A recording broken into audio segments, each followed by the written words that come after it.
잠깐 앞서 했던 것들을 요약을 좀 하고 넘어갈게요. 로마서 1장에 그 18절 한번 봐보세요. 로마서 1장 18절. PP 보지 마세요. 이거 좀 앞부분 좀 정리하는 거니까. 1장 18절 열었나요? 네, 우리 열었으면 하면 읽겠습니다. 시작. 하나님의 진노가 불의로 진리를 막는 다사람들의 모든 경건하지 않음과 불의에 대하여 하늘로부터 나타나니. 예. 지금 경건하지 않음과 그 다음에 불의 이렇게 나와 있죠. 이게 지금 이 땅에 하나님을 떠난 모든 인생들의 현 주소예요. 경건하지 않다 그 말은 예비하지 않다 그 말입니다. 이게 원어적인 뜻이. 그 다음에 불의 이 말은 하나님의 창조 질서를 거역한다 그런 뜻이에요. 그러니까 우리가 지금 나타나는 저와 여러분에게 눈물과 탄식과 근심과 걱정과 우리가 생각하는 모든 불합리한 이 땅의 삶의 현 주소는 그 한 단어로 불의 그러는 거예요. 이게 하나님을 떠난 우리 인간의 현 주소다 그 말이죠. 예. 이 결과에 대해서 18절 이후에 로마 사도 바울이 인간의 죄에 대해서 얘기했는데 1장 18절 이후 후반부는 이방인들의 하나님을 떠난 죄의 실상을 고발했다면 2장에 넘어오자마자 그 이방인들의 죄악성을 보면서 선민이라고 생각했던 유대인들의 손가락이 됐단 말이에요. 거봐 너희들은 그래서 죽어야 마땅해 심판받아야 마땅해 라고 손가락질 한 것에 대해서 사도 바울이 준엄하게 그거에 대해서 고발하는 겁니다. 너희도 똑같은 사람이다 이렇게. 왜 그러느냐, 형태적으로 너희들은 신앙을 가졌을지 모르겠지만 내용적으로 근본적으로 이방인들의 타락한 그 삶과 너희들 모든 길이 똑같았다 그 말이에요. 예, 그거에 대해서 2장에 얘기를 하면서 오늘 2장 후반부로 넘어옵니다. 이제 후반부에 17절부터 가는데 2장이 전체적으로 유대인들의 죄에 대해서 사도 바울이 날카롭게 지적을 하는 거예요. 세 가지입니다. 일단 정리하자면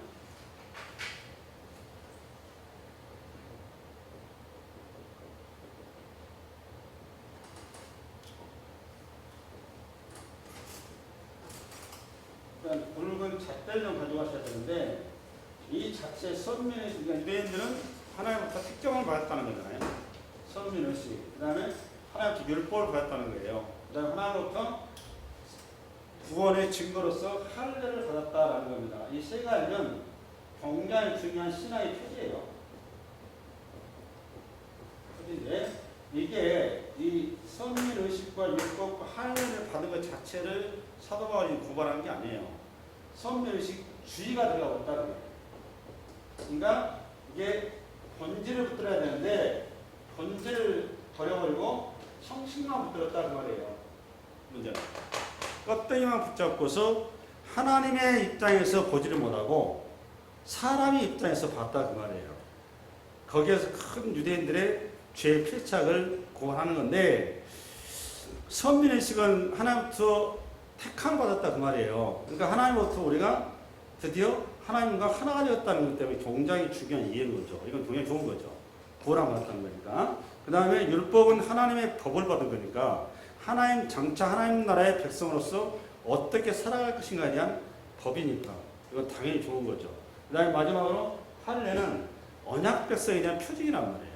하나님 나라의 표징으로서 하나님께 예식으로 준 거란 말이죠. 예, 율법이 무형의 자산이라면 할례는 보이는 자산이란 말이에요. 신앙에. 예, 이 세 가지가 유대인들의 장점이면서 동시에 그들에게 이 땅의 삶의 신앙의 새로운 장애물로 등장을 했다고 사도 바울이 2장에 고발하는데 우리 2장 17절 읽겠습니다. 시작. 유대인이라 불리는 내가 율법을 의지하며 하나님을 자랑하며 율법의 교훈을 받아 하나님의 뜻을 알고 지극히 선한 것을 분간하며 맹인의 길을 인도하는 자요 어둠에 있는 자의 빛이요 율법에 있는 지식과 진리의 모본을 가진 자로서 어리석은 자의 교사요 어린아이의 선생이라고 스스로 믿으니. 이게 좀 가슴 아픈 거예요. 스스로 이렇게 생각했다는 거죠. 그런데 사도 바울은 너희들이 지금 그렇게 얘기하고 있는데 너희들이 그 하나님의 그 고귀한 말씀, 생명의 말씀, 사랑의 말씀, 은혜의 말씀, 축복의 말씀을 너희들이 종교로 만들어버렸다 그 말이에요. 그래서 21절 시작. 그러면 다른 사람을 가르치는 내가 내 자신을 가르치지 아니하느냐? 도둑질하지 말라 선포하는 내가 도둑질하느냐? 간호하지 말라 말하는 내가 간호하느냐? 우상을 가지 여기는 내가 신전물건을 도둑질하느냐? 율법을 잘하는 내가 율법을 범함으로 하나님을 욕되게 하느냐. 그러니까 사도 바울이 보고 있는 유대인들의 신앙의 생활과 유대인들이 신앙하고 있는 자신들의 신앙과는 큰 괴리가 있는 거죠. 근본적으로 괴리가 있는 거예요. 그 단선적으로 좀 우리가 이해할 수 있는 게 2장 22절에 가겠습니다. 로마서 2장 22절. 다시 읽겠습니다. 시작. 간호하지 말라 말하는 내가 간호하느냐. 우상을 가리 여기는 내가 신전물건을 도둑질하냐. 여기 신전물건을 도둑질하냐. 이것을 좀 더 여러분 쉽게 이야기해서 신명기 7장 25절로 넘어가겠습니다. 잘 읽으세요. 시작. 너는 그들이 좋아할 신상들을 불사르고 그것에 입힌 은이나 금을 탐내지 말며 취하지 말라. 내가 그것으로 말미암아 올무에 걸릴까 하노니 이는 내 하나님 여호와께서 가증히 여기시는 것임이라. 이스라엘 백성들이 허허벌판에 하늘만 쳐다보고 살아야 했던 광야의 40년의 삶을 마감을 하고 가나안 땅을 들어가기 일보 직전에 모세를 통해서 모세의 마지막 유언서가 신명기거든요. 신명기는 창세기, 출애굽기, 레위기, 민수기를 종합해서 반복해 놓은 책이, 정리하는 책이거든요. 별도의 책이 아닙니다. 거기에서 하나님께서 이스라엘 백성들이 가나안 땅에 들어가게 되면 가장 염려스럽고 근심되고 걱정스러운 것이 뭐였는가 하면 그 땅의 문화에 습화된다는 거예요. 그래서 그걸 근본적으로 처단할 수 있는 길이 뭐였느냐? 일단은 접촉을 피하라는 겁니다. 그 땅의 문화와 접촉을 피해서 구별되라는 거예요. 근데 그거에 대해서 오늘 얘기 오늘인데 그 대표적인 케이스가 지금 신전 물건을 어떻게 하라고요? 도둑질을 신전 이게 이런 얘기입니다.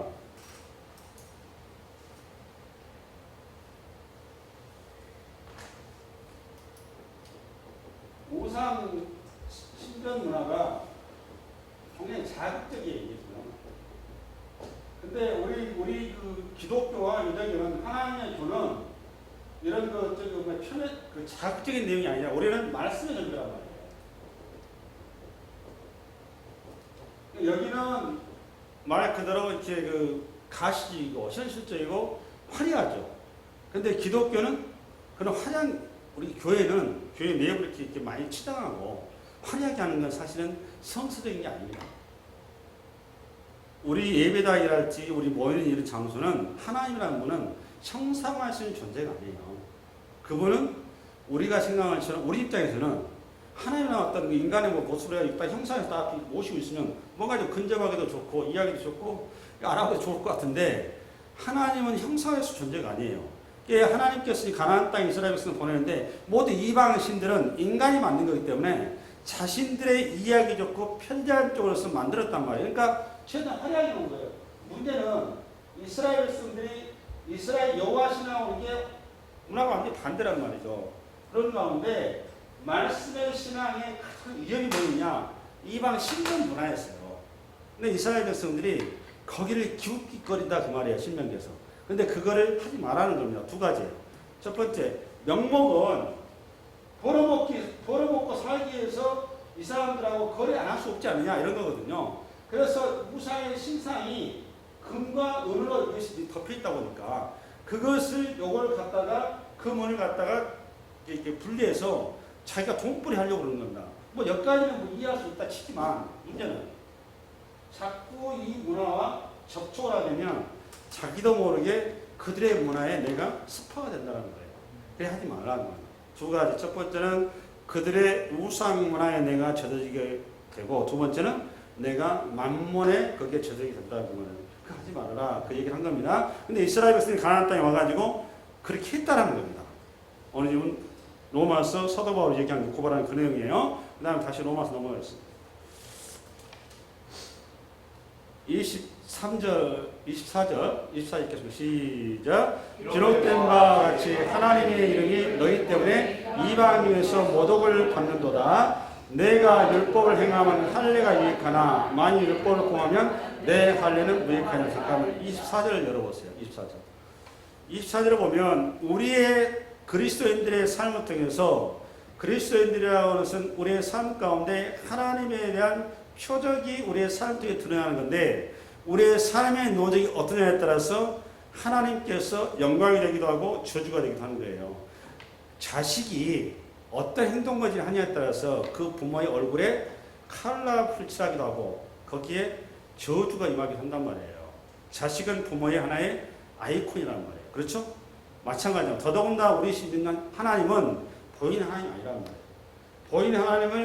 보이는 하나님으로서 우리가 드러낼 수 있는 방식인데 그게 뭔가 하면 이방의 신전처럼 우상의 형상이 아니라 우리의 삶 가운데 우리 가운데 하나님의 간증과 증거와 표적이 나타나야 되는 거예요. 이게 우리 가운데 들여져 있는 하나님의 간증과 증거와 표적을 통해서 믿지 않은 자들이 우리를 통해서 하나님을 보는 거란 말이에요. 우리가 하나님에 대한 거울인 거죠. 그러니까 우리의 행동은 굉장히 중요한 거죠. 너무너무 중요한 겁니다. 가끔 이런 얘기 하잖아요. 야, 교회 오신 시험 되신 분들한테 야, 교회 가는데 무슨 사람 보고 가냐? 제가 뭐 하나님 보고 가냐? 이렇게 표현을 해요. 그런데 그게 맞는 말은 아니거든요. 하나님 보고 가는 거예요. 물론 하나님은 안 보이죠. 사람 보고 가는 건 아니에요. 근데 중요한 건 우리가 하나님의 대리자로서 지금 대사로서 초대되어 있는 거예요. 그래서 우리 행동이 굉장히 중요한 거예요. 이 그리스도인들은 항상 요거를 놓쳐서는 안 됩니다. 시험거리를 제공해서는 곤란한 거예요. 그렇죠? 저와 여러분은 그리스도의 뭐라고 여러분? 대사라고 해요. 대사. 이거 놓쳐서는 안 됩니다. 예. 그럼 이걸 좀 빌미해서 우리가 주님께서는 그리스도에서 어떤 삶을 요구하신지 산상순을 가서 잠깐 추가하고 갑시다. 마태복음 5장 13절.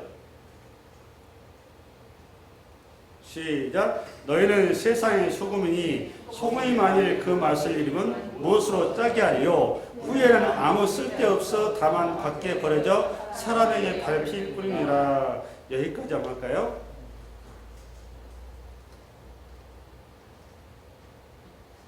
제가 요마스를 강의를 하면서 계속 예수님의 산상수훈하고 매치시켜서 여러분하고 지금 나누고 있어요. 그 이유가 있습니다. 그런가 하면 사도 바울이 지금 로마서에 쓰는 그 내용이 바울의 개인적인 어떤 그 자기 어떤 창작물이 아니라는 거예요. 그럼 뭘까요? 하나님께서 구약과 예수님께 이 땅에 오셔서 하신 말씀에 대한 그냥 자기가 그걸 풀어놓은 것 뿐이라 그 말이에요. 이렇게 있습니다. 이제 이해가시죠? 오늘 지금 우리 예수님께 하신 말은 우리 성도는 세상에 소금이라는 거예요. 소금. 이 말은 성도는 곧 뭐라는 거죠? 소금이라는 거예요. 소금이 되라 이런 말이 아니에요. 소금처럼 살아라 이런 말도 아닙니다. 우리 자체가 뭐라고 해요? 소금이다 그 말이에요. 비유죠, 은유죠, 그렇죠? 그럼 도대체 왜 소금이라고 주님 말씀하셨을까? 이 소금은 두 가지 속성이에요. 첫 번째는 영원성이에요. 두 번째는 소금 맛을 내야 되는 거예요. 그러니까 소금이 우리가 그리스도인이라고 소금인데 우리 가운데 그리스도인이다 그 말 우리가 지금 누가 와 계십니까? 예수님이 와 계시는 거예요. 예수님이 소금이다 그 말이에요.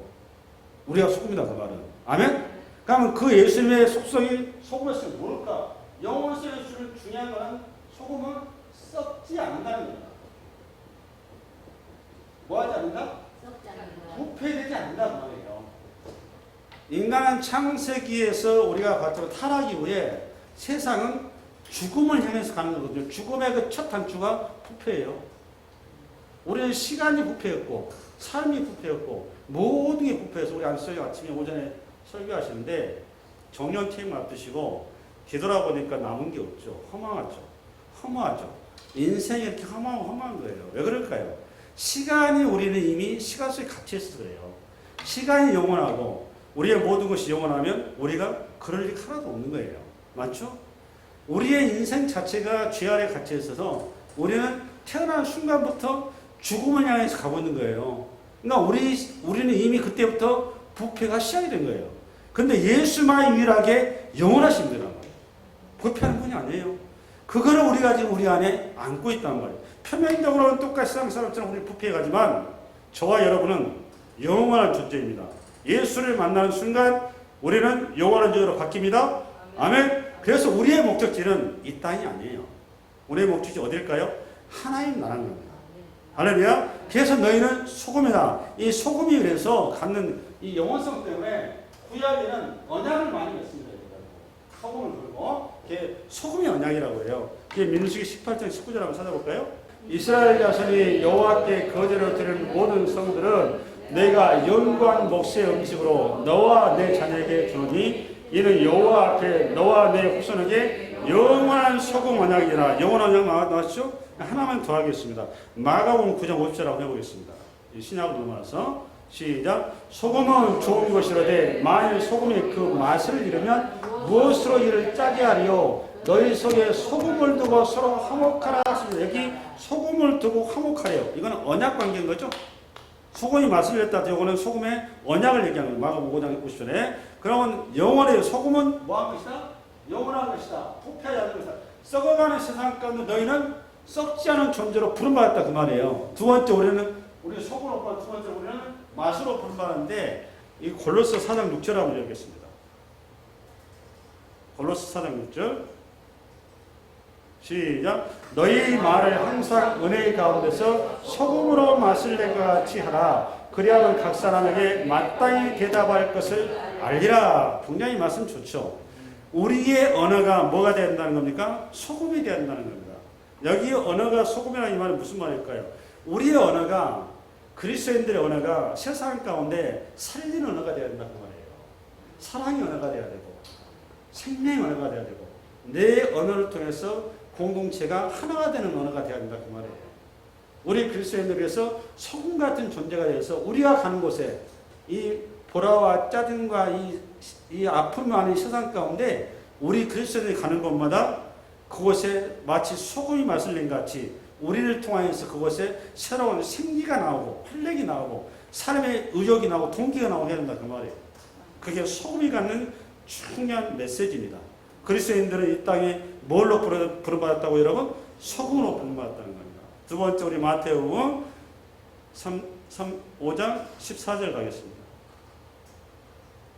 시작. 너희는 세상의 빛이라 산 위에 있는 등대가 숨기지 못할 것이요 사람이 등불을 켜서 말 아래 두지 않냐고 등경 위에 두나니 이러므로 집안 모든 사람에게 비추느니라. 이같이 너희 빛이 사람 안에 비치게 하여 그들로 너희 착한 행실을 보고 하늘에 계신 너희 아버지께 영광을 돌리게 하라. 굉장히 중요한 메시지죠.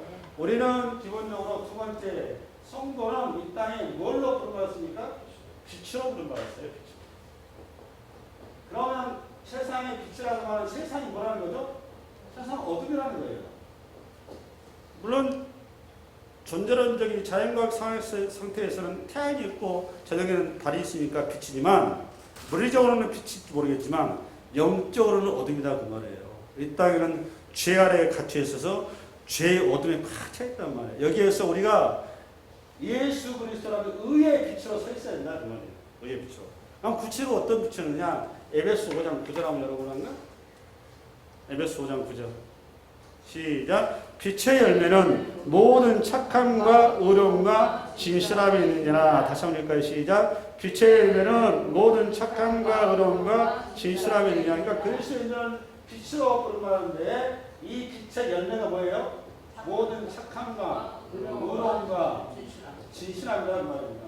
그러니까 이런 얘기예요. 아까 마태복음 5장 16절에 우리의 뭘로 착한 행실을 보고 세상 사람들이 어둠 가운데서 빛을 나오게 이 말이잖아요. 이 착한 행실이니까 착함과 의로움과 진실함이라고 하는 열매로 우리가 세상 가운데 드러나야 된다 그 말이죠. 그래야만이 하나님의 영광이 이 땅에 편만히 드러난다라는 것입니다. 이게 우리의 삶이 굉장히 중요한 것이죠. 근데 이것을 우리 힘으로 사실 할 수가 없어요. 저와 여러분 이거 무슨 소리 할 수 있겠어요? 나나 이 땅에 있는 모든 인생이나 다 먹고 살면서 지치고 힘들고 어려운데 이게 어떻게 가능했어요? 불가능해요.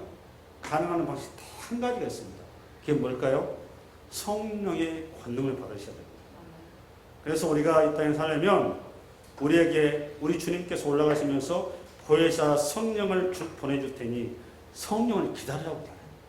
우리가 그래서 뭘 받아야 되겠습니까? 성령을 받아야 돼요. 성령을 받으면 성령이 여기 안에 계셔서 성령께서 우리를 이 빛의 열매를 드러내도록 이끌어 가신다는 거예요. 할렐루야. 그 은혜로 우리가 이 세상 가운데 승리하며 살아가시기 바랍니다. 예, 수고하셨습니다. 그리고 이게 믿는 자로서의 길을 우리 예수님께서 산상수훈을 통해서 제시하신 거예요. 이어서 다시 로마서 넘어가겠습니다. 25절 시작. 내가 율법을 행하면 할례가 유익하나 만일 율법을 범하면 할례는 무할례가 됩니다. 그런즉 무할례가 율법의 규례를 지키면 그 무할례를 할례와 같이 여길 것이 아니냐. 또한 본래 무할례자가 율법을 온전히 지키면 율법 정과 할례를 가지고 율법을 범하는 자를 정죄하지 아니하겠느냐. 여기까지 보죠.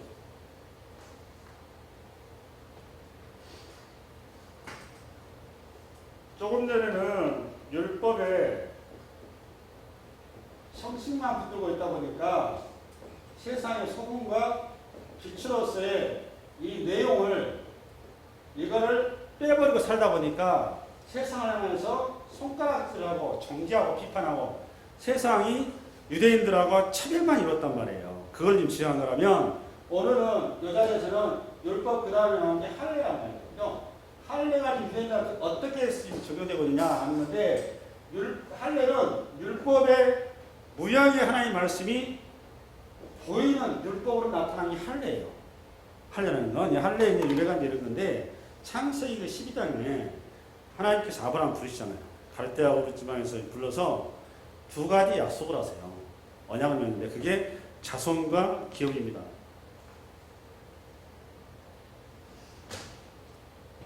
스토리 좀 알고 가셔야 돼요. 자손과 땅의 약속을 하십니다. 그죠? 네. 자손과 땅의 약속을 하시고 그 다음에 이 75세가 그런 말 하면 아브라함 입장에서는 들뜨겠죠. 또 약속의 땅까지 믿음으로 왔으니까 기다렸었는데 생각처럼 자손이 바로 안 생겼어요. 그렇죠? 근데 그 와중에 기근으로 인해서 애굽 땅에 끌려갔다가 거기서 이 한몫 거들어서 올라오잖아요. 그러고 나서 롯이 한 키 이렇게 부자가 되놓으니까 얘가 아무 개념이 없었던 거예요. 삼춘기에 떠나서 소돔 땅으로 가버렸단 말이에요. 아브라함 입장에서 그 이방 땅이라는 가나안 땅 그렇잖아요. 피부치가 없는데 유일한 피부치였던 롯이 어쩌면 자기가 아들을 못 낳으면 그 롯을 통해서 손을 이어갈 수 있다는 기대도 가지고 있었는데 자기 그냥 그 사업하겠다고 훌쩍 떠나버린 겁니다. 아브라함 입장에서 얼마나 마음에 상심되고 힘들었겠습니까? 그런 가운데 하나님께서 아브라함을 찾아오십니다. 쓸쓸하게. 찾아오셔서 맺은 게 100% 언약이에요. 100% 언약이라는 게 뭔가 하면 이게 고대 근거의 언약인데 동물을 시체를 반으로 갈라요. 시체를 반으로 이렇게 가른 다음에 피가 낭자하지 않습니까? 이 자리를 양 계약 당사자가 맨발로 걸어서 지나갑니다. 이게 뭔 소리인가 하면 이 계약을 깨게 되면 두 사람이 한 사람이 계약을 깨게 되면 반드시 어떻게 된다는 거죠? 반으로 갈라버린다 그 말이에요. 죽는다 그 말이에요. 이게 목숨을 거는 언약인 거예요. 근데 이거를 인간과 인간이 이걸 맺은 게 아니라 이거 누가 맺습니까? 하나님과 아브라함이 이걸 맺은 거예요. 엄청난 계약을. 하나님이 지금 인간하고 이거 어떻게 그걸 계약을 맺으신 사건이에요. 대단한 사건입니다. 근데 이거를 참 재밌는 거는 아브라함은 여기 세가 모든 길이 하고 예수는 혼자 이 길 핏길을 지나갔어요. 예수 혼자. 여기에 숨겨주신 메시지는 뭔가 하면 하나님은 아브라함이 약속을 지키지 못한다는 걸 알았을까요? 몰랐을까요? 아신 거예요. 그런데 왜 이걸 했을까요? 당신이 책임지겠다는 거예요. 책임진다고 하면 무슨 말일까요? 당신이 죽겠다는 겁니다. 장차 당신은 죽어서 너와 끝까지 하겠다는 거예요. 그 얘기 메시지 하는 거거든요. 아니가 아니라 아브라함이 100인마리의 송사를 통해서 이 애굽에서 그 가뭄 때 그 피난 갔다가 궁궐의 몸종을 사람 몸종인 것 같아요. 이 애굽 여자라 그만 세상의 화려함과 부귀와 가치를 잘 들은 메시지거든요. 그러니까 아브라함 입장에서 이왕에 손이 나오려면 이게 DNA상으로 좋은 사람이 나와야 될 거 아닙니까? 그 종들 중에서 우리 식으로 하면 가장 쓸만하고 튼튼하고 괜찮은 사람을 아브라함이 붙잡지 않았겠어요? 뻔한 거잖아요, 답이. 인간의 생각이었었죠. 그래야지 이스마엘을 낳잖아요. 이스마엘을 낳는데 13년 만에 하나님께서 저렇게 찾아오신 거예요. 이게 창세기 17장입니다. 하나님께서 아브라함한테 혼내시죠. 나는 전능한 하나님이라. 왜 나를 못 믿느냐고 말하니까. 그러면서 우리 주님께서 아브라함에게 잘 보세요. 이 언약을 맺었는데 여러분 하나님은 영원하신 하나님이고 신실하신 하나님이어서 이분은 언약을 한번 세우면 그걸 깰 수가 있어요 없어요? 하늘을 보내도 못 깨요. 반드시 그걸 지켜야 되기 때문에 이걸 아브라함을 이제 죽여야 된단 말이에요. 그렇죠? 아브라함을 죽여야 돼요. 그러니까 아브라함을 죽일 수는 없고 아브라함을 죽이는 흉내만 내는 겁니다. 그 흉내만 낸 경우는 그게 할례예요. 흉내만 냈다 그 말은 무슨 말일까요? 장차 당신이 대신 죽겠다 그 말이에요. 그러니까 이미 여기서부터 새로 우리에게 오신 메시아는 뭐하러 오시는 거죠, 여러분? 죽으러 오시는 겁니다. 그 예표적 그림이에요, 정확하게. 이 구속사거든요, 이게. 큰 그림입니다, 이게. 그러면 할례를 좀 더 확장하면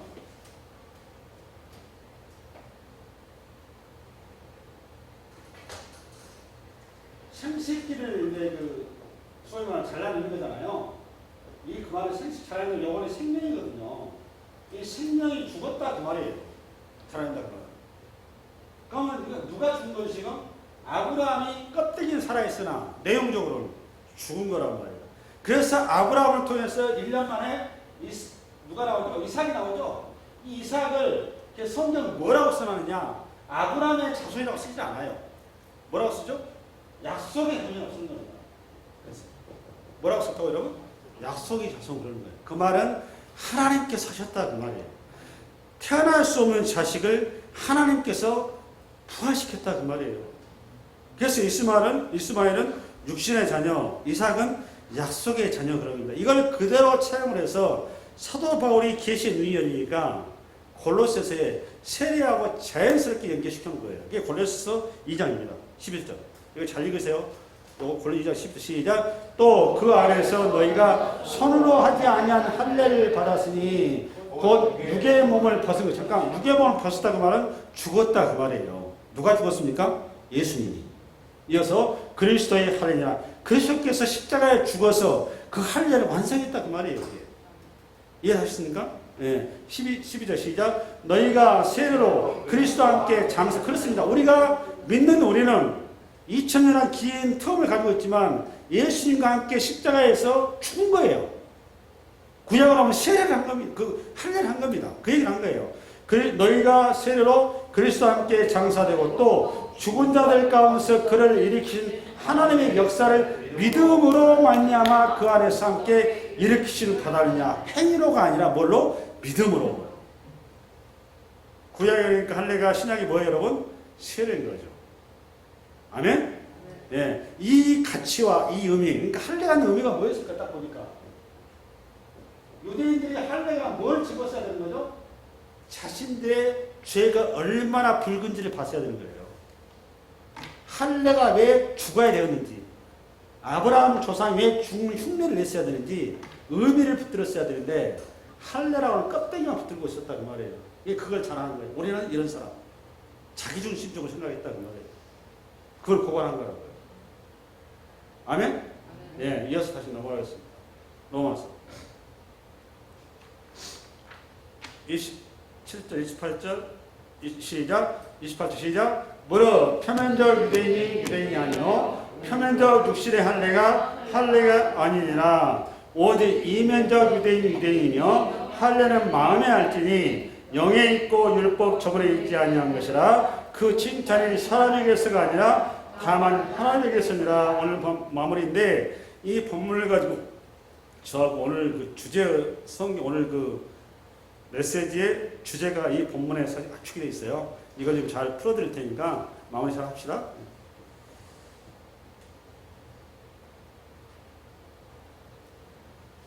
결국은 사도 바울이 이런 얘기 한 거예요. 선민의식, 율법, 할례, 요거에 대해서 형식은 붙들었는데 내용을 놓쳤다 그 말이거든요.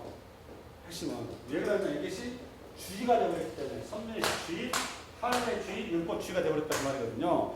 이것이 그래서 여기 28절, 29절에 사도가 이렇게 써놨잖아요. 표면적 유대인, 그 다음에 이면적 유대인이 있었어요. 표면적 유대인이라는 것은 형식인 거고 이면적은 내용이 되는 것이죠. 중요해요. 그러면 여기에서 지금 유대인들이 형식은 붙들었는데 내용을 놓쳤다는 거거든요. 그럼 우리 로마서가 참 위험스러운 게 한편으로는 개신교 신학이 한편은 굉장히 위험스러운 게 편할 수밖에 없는 게 로마서가 믿음으로 구원을 받고 행위로 구원을 안 받는다고 얘기한단 말이죠.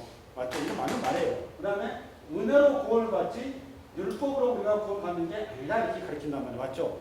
이걸 얘기하다 보니까 그러니까 우리 시대로 믿음, 은혜까지 좋아요.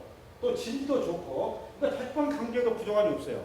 문제는 뭐가 문제냐? 믿음주의가 문제가 되는 거예요. 은혜주의가 문제가 되는 겁니다. 이게 문제가 되는 거예요. 그럼 여기 질문이 들어가야 돼요. 여러분, 오늘 지금 형식과 내용을 구분을 시켰는데 형식과 내용이 둘 중에 뭐가 더 중요합니까? 객관적으로 내용이 중요해요. 그런데 형식도 내용 못지않게 중요합니다. 근데 우리 그 교회사를 보면 그 초대교회가 가장 그 영향을 미쳤던 그 이단이 뭔가 하면 영지주의라는 것이에요. 그 다음에 헬레니즘인데 헬레니즘 문화 가운데 이원론이에요. 그러니까 성과 속을 구별시켰어요. 이원화시켜놔가지고 성은 거룩한 것이고 세상은 속된 것이다 그 말이거든요.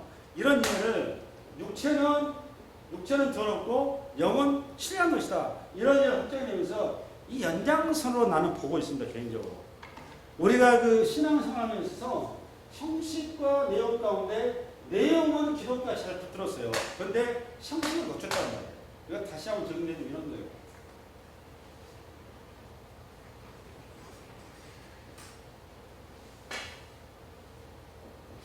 유대인들은 형식은 잘 붙들었어요.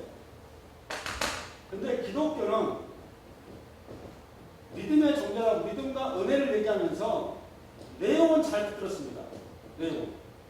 루트인데. 근데 형식을 유대인들은 이게 두 가지가 다 같이 갔어야 되는데 이게 이렇게 돼버린 거예요. 근데 여러분 형식이 얼마나 중요한가 하면 물은 내용이죠. 물이 만약에 제 역할을 하려면 손님한테 가져가려면 물을 어떻게 가져갑니까? 반드시 그릇이 있어야 돼요. 그릇이 뭡니까? 형식이에요. 그릇이 없어 물은 아무 쓰잘데기 없어요. 기능을 못해요. 무슨 말씀 이해가시나요? 내용이 100번 중요하지만 형식은 반드시 내용과 같이 가게 돼 있어요. 그 형식이 없으면 물은 보존이 안 되거든요. 물이 보존이 안 돼. 역할을 못해요. 손과 발이란 말이에요. 쉽게 해서. 이해 가시나요? 네. 사람으로 말 이거예요. 아까 행실 얘기했죠. 우리가 인간은 마음이 있고 정신이 있고 여기에 육체가 있어요. 육체는 눈, 귀, 코, 손, 발이잖아요. 이것이 지금 내용이란 말이에요. 마음과 정신은. 근데 안 보이잖아요. 마음과 정신이 여러분 보입니까? 근데 중요한 마음과 정신만큼 중요한 게 어디 있어요? 마음과 정신이 안 보이잖아요. 그렇죠? 마음과 정신이 어디에 담아져 있나요? 육체에 담아져 있어요. 마음과 정신이 그 사람의 속사람의 마음과 정신이 어디로 나옵니까? 언어라는 형식을 통해서 나오는 거예요. 눈이라고 하는 시각을 통해서 나오는 거예요. 손과 발의 행위를 통해서 그 사람의 마음과 정신이 나온단 말이에요. 육체와 몸과 마음이 따로 갈 수가 없다 그 말이에요. 아까 서두에서 우리 주님께서 마태복음에 너희의 착한 행실을 보고 그 말은 너희 내면의 소금과 뭐가? 소금과 빛이 뭐로 나온다는 겁니까?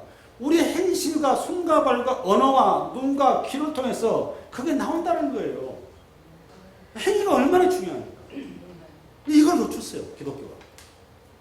이해가시나요? 할렐루야? 네. 더 설명을 드려볼게요. 가인과 아벨이 제사였잖아요. 가인과 아벨 제사에서 이 가인과 아벨의 제사의 제물 때문에 승패가 결론됐어요. 그런데 이 제물이 제사날의 제물이 결정됐을까요? 아니잖아요. 제사날 제사 같은 경우 요건 내용인데 이 내용은 이미 어디서 결정됐을까요? 이들의 1년 동안 삶에서 결정된 거예요. 그 삶이 뭡니까? 형식이에요. 그리스도인들의 한 주간의 예배는 어디에서 결정될까요? 주일날 결정될까요? 천만의 말씀이에요. 세상 가운데 우리가 이 삶의 예배 가운데서 거기에 결정되는 겁니다. 그게 고스란히 교회에 와서 예배 가운데 열매로서 내용으로 드러나는 거예요. 절대 따라갈 수 없습니다. 그래서 성령이 열면 9가지가 나오셨어. 할렐루야.